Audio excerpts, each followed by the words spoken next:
Welcome to Analyzing a Transaction Explained.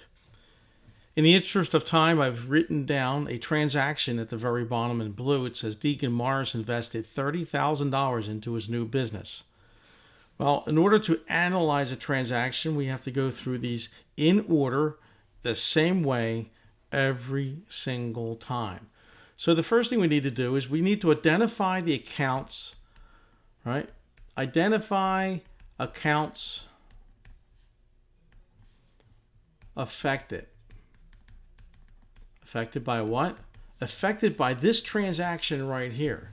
So if we were to identify the accounts, we say, well, first of all, we have an investment of $30,000 into his business.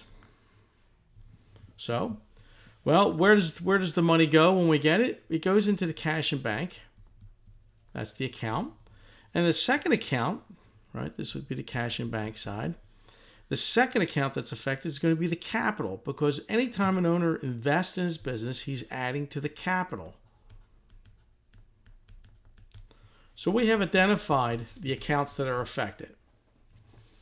Now, classify the accounts that are affected. Well, let's take that.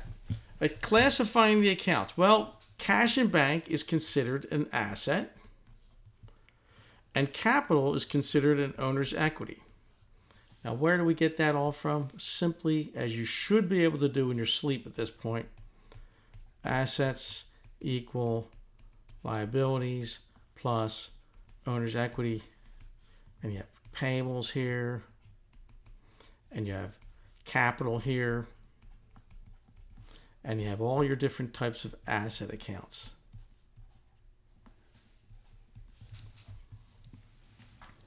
So we have identified that we're dealing with a cash and bank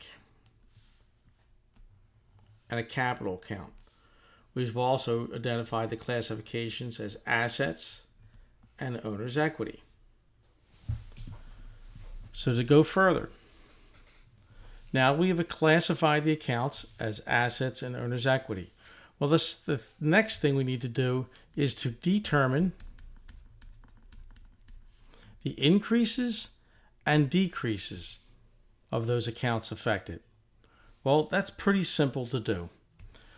Do we have more investment or less investment? We have more investment.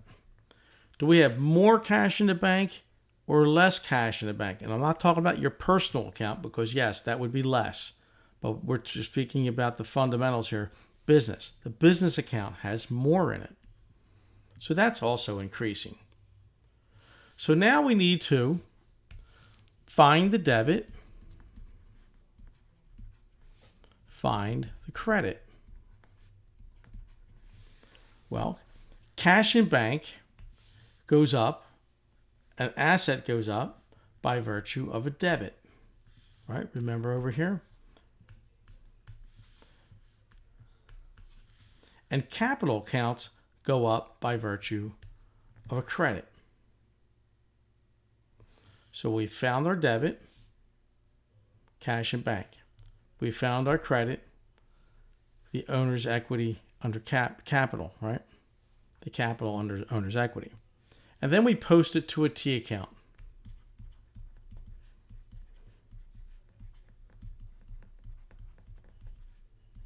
And that is what this whole bit of a graphic is.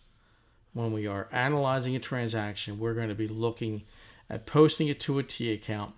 And that would be simply just putting your numbers in here and your numbers in there.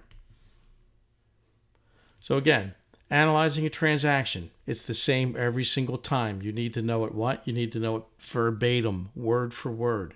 Number one, identify the accounts that are affected. Classify the accounts that are affected. Determine the increases and decreases. Find the debit, find the credit, and post it to a T account.